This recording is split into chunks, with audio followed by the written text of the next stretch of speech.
Et les personnalités se succèdent au micro de Décideur Corporate Finance et Décideur TV sur le plateau pour le sommet des leaders de la finance 2023. J'ai le plaisir et l'honneur d'accueillir Emmanuel Millard, président national DFCG. Bonjour Emmanuel.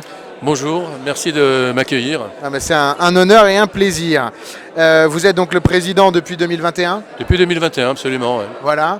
Vous avez été élu finalement pour le mandat le plus complexe de l'histoire pour un DAF, gérer le Covid, gérer après derrière une crise macro, des problèmes d'approvisionnement. Pas simple comme mandat. C'est vrai que je connais ce qu'on n'a d'ailleurs pas connu dans une carrière, parce qu'on n'a pas connu l'inflation, on n'a pas connu de crise majeure sur les taux d'intérêt.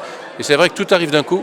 Et c'est vrai que c'est intéressant de ce point de vue-là. C'est un peu fatigant, mais en tout cas c'est intéressant. J'imagine. Et alors du coup, en tant que patron des DAF, de l'association, quel genre de conseils vous donnez ? Quels conseils vous donnez ?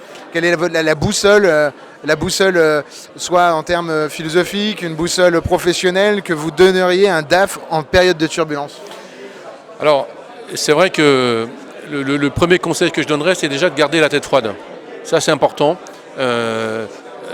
Ça arrive de tous les côtés, il y a beaucoup de choses effectivement qui se passent pendant cette période-là, mais vraiment garder la tête froide. Je dirais aussi d'être en relation avec ses pairs, d'échanger, de discuter, de prendre des avis.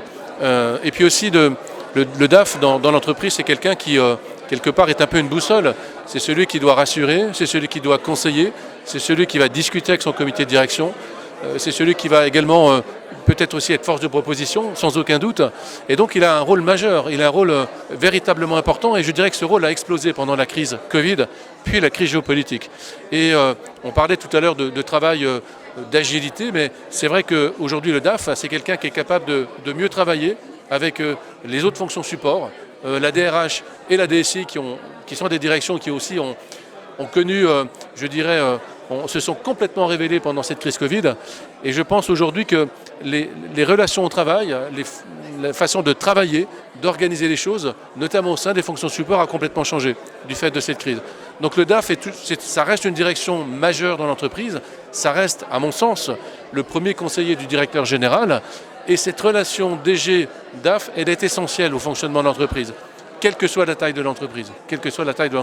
Merci Emmanuel. Donc, vous l'aurez compris, les directeurs financiers, ne pas rester seuls, parler à ses pairs, autres directions financières, mais également parler en interne à ses pairs, autres membres du COMEX, pour mettre en place toute cette transformation. En parlant de ne pas rester seul, l'année prochaine, la DFCG fête ses 60 ans.